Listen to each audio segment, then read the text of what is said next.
What makes the United States one of the world's most powerful countries? Is it its military, its economy, its technology, or something even bigger? Welcome to MindSpark United. Today, we're diving into this explainer to uncover the real reasons America became a global superpower. We are going to unpack the incredible journey of how the U.S. rose to global leadership, the foundational strengths that secure its influence, and the very real modern challenges it faces today. Okay, let's get started. To really grasp where America is today, we actually have to rewind to the exact opposite mindset. The very first U.S. president, George Washington, famously warned the young nation to steer clear of permanent alliances with the foreign world. It's a pretty sharp contrast to the reality we know today, right? The modern U.S. boasts hundreds of overseas military bases, leads major international alliances, and holds undeniable global influence. So how do we get from Washington's strict warning to today's massive global footprint? Well, here is our roadmap for today's explainer. 1. Leaving isolationism behind. 2. Emerging as a superpower. 3. The post-war economic engine. 4. Modernizing the defense industry. And 5. New threats and vulnerabilities. Chapter 1. Leaving isolationism behind. From a young nation to a global player. To set the stage, picture America's mindset in the early 19th century. The country was expanding its domestic territory, sure, but it was keeping the rest of the world at a serious arm's length. In fact, back in 1820, the United States accounted for less than 2% of the global economy. At the time, early American leaders viewed the massive Atlantic and Pacific Oceans not as highways for global dominance, but as giant watery shields. Those oceans allowed the country to grow, industrialize, and prosper completely free from European interference. But, of course, that protective bubble couldn't last forever. Three massive events progressively shattered that traditional attitude of isolation. In 1898, the Spanish-American War pulled the U.S. into a struggle over Cuba. Then, in 1917, the U.S. entered World War I to turn the tide in Europe. And finally, in 1941, the attack on Pearl Harbor forced America into World War II. Chapter 2. Emerging as a Superpower. The shift in global influence. Those conflicts didn't just end isolationism, they literally reorganized the world order and placed America right at the center of it. The 1898 Treaty of Paris suddenly left the U.S. as a colonial power, acquiring Puerto Rico, the Philippines, and Guam. Then, intervening in World War I proved that the American military could decide the outcome of a European conflict. But it was absolutely World War II, where a staggering 16 million Americans mobilized to defeat the Axis powers that truly cemented America's military dominance on a global scale. And here's the crazy part about the economic side of that victory. While the economies of Western Europe and Japan were tragically devastated by the war, the U.S. economy actually exploded. It nearly doubled in size between 1939 and 1945. When the smoke cleared, the U.S. wasn't just a military heavyweight, it was an unprecedented economic giant. Chapter 3. The Post-War Economic Engine. Building the Modern Foundation. Now, military might can win a war, absolutely. But economic productivity? That's what sustains dominance over decades. Throughout the 20th century, America's economic engine was driven by the great inventions of the late 19th century. Think electricity and the internal combustion engine. Today, what keeps the U.S. incredibly competitive is the post-1995 new economy. This is driven by the internet, artificial intelligence, and rapid tech innovation. The U.S. has consistently been home to these groundbreaking advancements. But hey, all that wealth doesn't make a country invincible.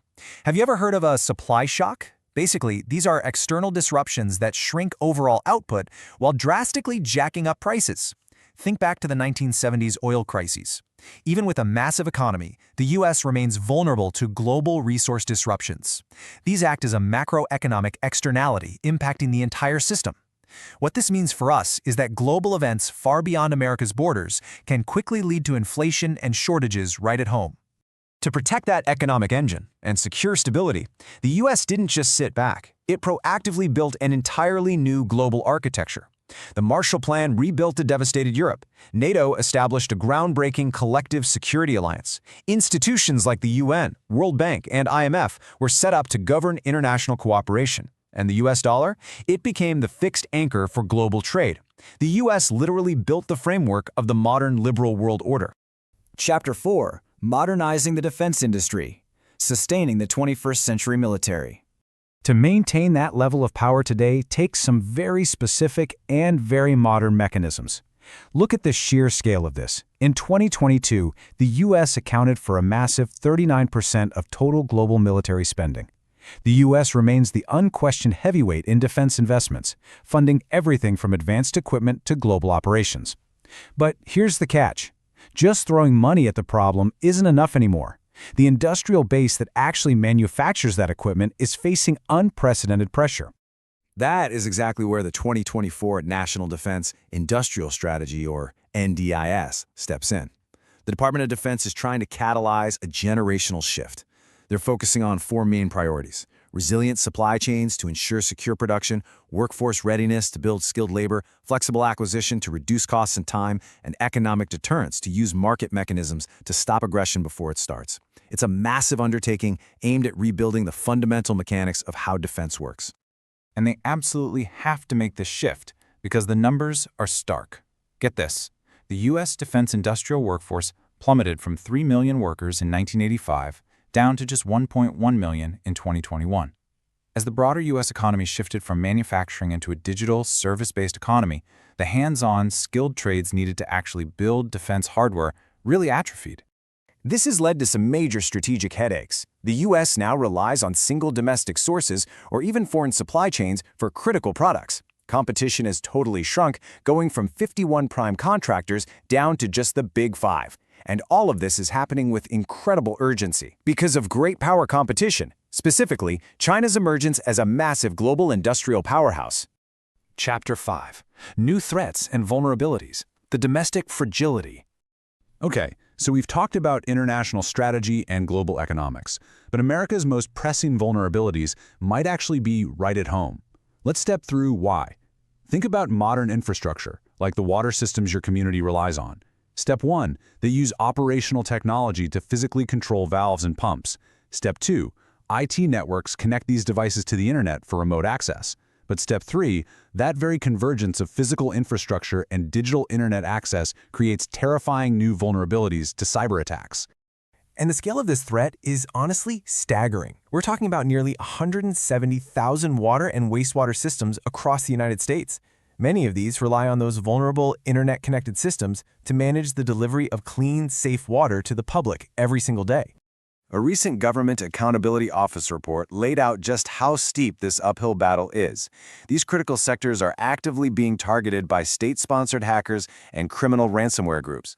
At the same time, they're struggling with aging technology and severe workforce shortages. And to make matters even more complicated, the EPA currently lacks the legal authority to actually enforce cybersecurity requirements on many of these vital systems. So, what should you actually take away from this explainer? The big secret is that American power isn't some static achievement you unlock and keep forever. It relies on constantly balancing economic strength, military innovation, and adapting to modern vulnerabilities. The future of any superpower ultimately depends on its capacity to evolve with changing global conditions. Which leaves us with this provocative question, one that bridges the historical rise of the U.S. with its current risks. Can a superpower built on 20th century industrial might secure a 21st century digital world? It's a complex puzzle of manufacturing capacity, cybersecurity, and global alliances all rolled into one. What do you think? Will the United States be able to adopt its massive legacy to meet these new digital and geopolitical challenges in the coming decades? Let us know your perspective in the comments below. If you enjoyed this explainer, don't forget to like, subscribe, and share. Thanks for joining us at MindSpark United. Keep learning, keep questioning, and we'll see you in the next one.